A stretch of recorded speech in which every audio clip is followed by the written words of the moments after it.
Well,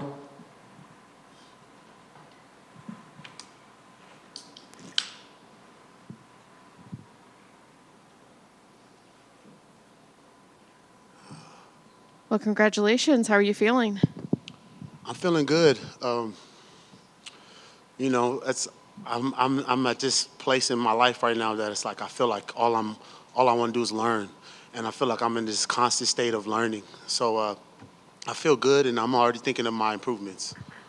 Can you let us know what some of those improvements are? Or are you going to keep those close to the vest? No, just keep moving my feet. You know, keep being just getting comfortable in the octagon, moving my feet, staying on the move, sticking that jab. Because I really learned a lot about myself today. When I move, because sometimes in your mind you think you're gonna get tired when you're moving, but in reality, I did not get tired when I was moving.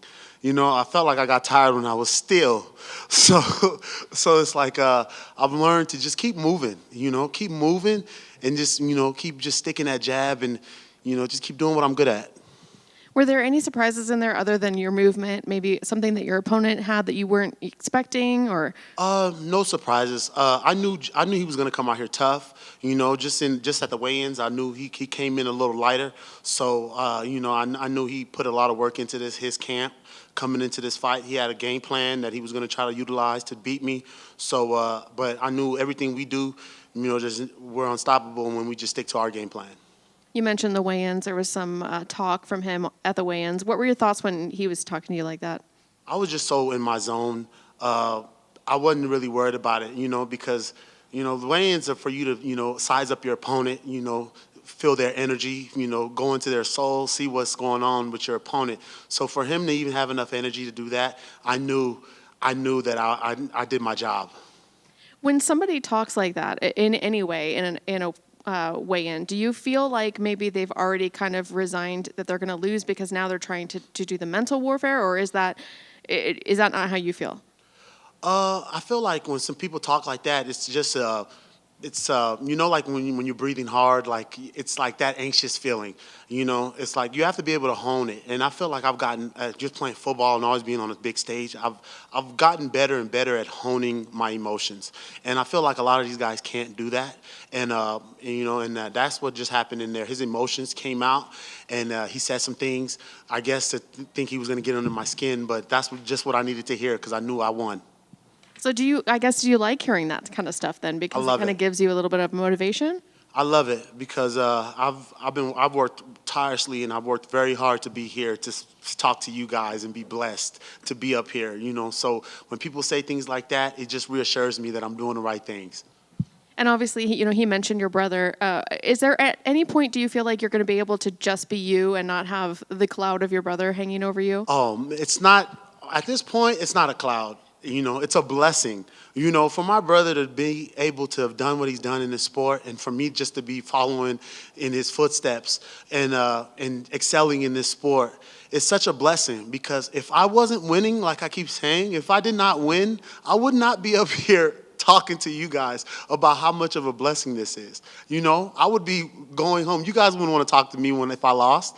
So I'm doing a great job by continuing to win. And that's what I'm going to keep doing. I'm going to keep winning so y'all can keep saying, "Oh man, if your brother, how good is it that you have a brother that's done so many amazing things and you're following his lead?" And I'm going to say it's a blessing and it's great and I love it and it's motivation. I'm not sure if you realize, but you're tied, I believe, for third place for most consecutive wins in the heavyweight division. Does that give you extra motivation, or is that extra pressure to kind of keep going and get to that number one spot? Pressure is done. Like Rashad says, I'm living in the moment of where I'm at right now. Pressure is inevitable. But there's no pressure. All I have to do is come out here and compete and do what I do best. What I always done is compete against the best in the world, and I'm gonna keep doing good. And when do you want to get back in there, and do you have an opponent in mind? I'm get with my coaches, get with my manager Ali, and we'll figure out the best move for us. But I'm very blessed right now. I want to get back in there as soon as possible. Let the body heal up and get back to training and get back to work. I'm very excited. Think maybe by the end of the year, or are you thinking beginning of next year? By the end of the year, for sure. By the end of the year or beginning of next year, wherever they got planned for me, I'm just ready to go. Thank you. Thank you, guys. Over here. Obviously, anyone that's familiar with you knows your run on The Ultimate Fighter. I just wanted to ask, are there any takeaways that you learned from being in the house that helped you develop not only as a fighter but as a human being as well? The number one thing I can honestly say is just mental toughness. You know, being in the house just kind of teaches you how to just be mentally tough because you spend a lot of time with you and your mind and your emotions. And, that was the number one thing. You know, even the days, even the fight days. You know, when you're just in the house with everybody, with the guys you're gonna fight, and you're sitting over there, 30 minutes before the bus comes and takes you to the apex, and I'm just sitting there on the couch, just thinking like, oh my goodness, like it's just the games that your mind plays. So you just learn how to just be mentally tough, and I feel like a mentally tough person is a very dangerous person to beat. And obviously, there's a big fight of the heavyweight division later on next month or in 2 months. How do you see that John Jones versus Stipe Miocic fight going on? Oh man, those are two great heavyweights. John Jones is the greatest of all time, if not one of the greatest of all time, including my brother. And I'm excited to see that fight, because it's different. Stipe is a different type of heavyweight. He's not afraid to get in there. He can grapple. He can do everything. So I'm excited for that fight, and that'll be a big test for John, I think, at heavyweight, to be able to see if he could, stand with a guy like that. And yeah, I'm excited for that fight, and I'll be tuning in. And I had another one regarding The Ultimate Fighter. I'm not sure if you got to catch this past season that just happened with McGregor and Chandler, and if so, did you watch it, and what were your thoughts? I'm not gonna lie, I didn't catch it. Coming from somebody was in the Ultimate Fighter house, I'm not in the rush to watch the Ultimate Fighter. It took me it took a lot out of me being in the Ultimate Fighter house for me to go sit on my couch and say, oh, let me watch the Ultimate Fighter. So I didn't catch it, but I knew one of the guys in Denver made it to the finale. And I was excited for him. He made it to that finale, and it is what it is, man. It's the cards that you play. Fair enough. And last one from me, I saw that you said that you learned a lot about yourself in this fight, including your movement. Were there any other things you learned about yourself, not only in this fight, but maybe in this camp? Oh, man, this was a tough one. This was a tough camp for me because I really, really invested into myself this camp, and I wanted to just be better all over the place. I wanted to be better on the ground. I wanted to be better standing up, and I put it on myself to get better, because at the end of the day, it's all just you. It's nobody else here. It's you. So you have to be able to look at yourself and know that you did everything necessary to get better. And I felt like that's what I did, and I'm very blessed and excited that I accomplished that, and on to the next. Awesome. Thank you and congratulations. Thank you. Just one quick one. I don't know if the fight felt close going into the third round, but it definitely looked like you came out with a new sense of energy and purpose in that third round. Did you feel like the fight possibly could have been 1-1 going in the third? And did you try to come out there trying to make sure that you won that round 3? Yeah, the first round was close. I was getting my footing in there, sticking my jab, getting my movement in there. But I felt like that was his best round. He got some things off and landed some things. You can clearly see it. And then I felt like I got my footing in the second round. And, I started landing that jab. I started moving. My movement was great. I could tell he was breathing hard, because I kept that pace, and I had a lot left in the tank, too. So I'm learning. This is a new body that I have right now that I've created, with my nutritionist and, My Fit Foods. And I feel good. I feel in shape. I could have went 2-3 more rounds, so I'm learning this new body. I'm learning how to push this new body, and I'm very excited for the future because my pace is only going to go up. I'm going to be able to push more and do more. So I'm excited for the future. Yeah, I was going to say, just looking at the stats, total strikes, if these numbers are correct, it said you attempted 234 total strikes, 118 landed, 85 significant strikes, and you had good distribution, 58 went to the head, 27 to the body. You had more control time.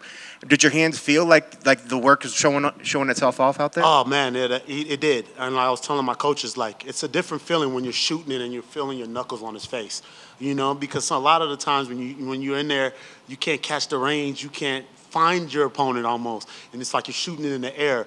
But when you can stick it and you can feel those knuckles on his face, that you're learning your range, you're learning where you need to be in a fight, and I just felt great. I felt like they were shooting out of there, they were coming out, and I'm just very blessed to have such good coaches, man, that love me and support me, and just pour so much into me. So I'm happy that I can come out here and give them the performance they were looking for.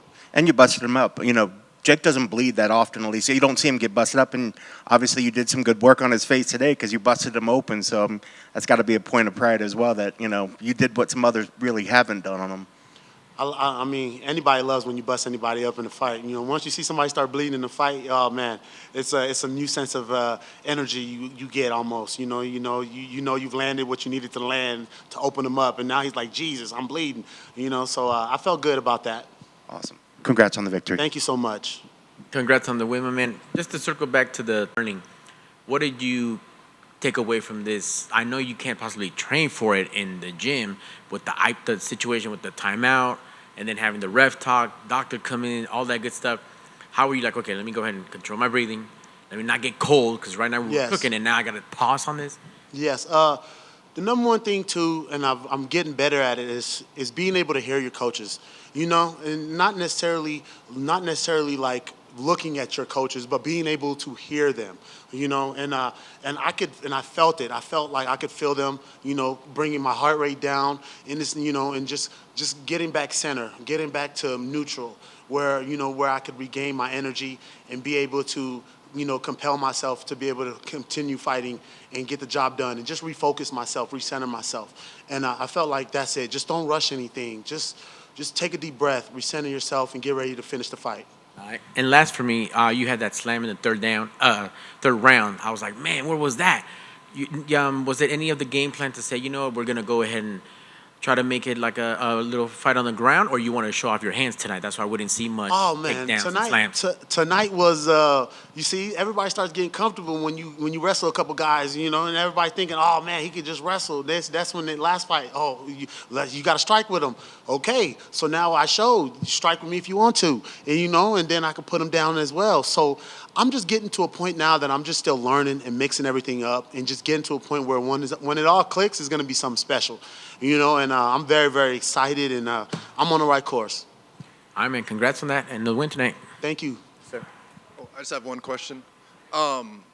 So you were saying that you're going to go back and talk to your team about what's next, but now that you're 3-0, are you hoping for a ranked opponent next, or are you just going to see what's offered?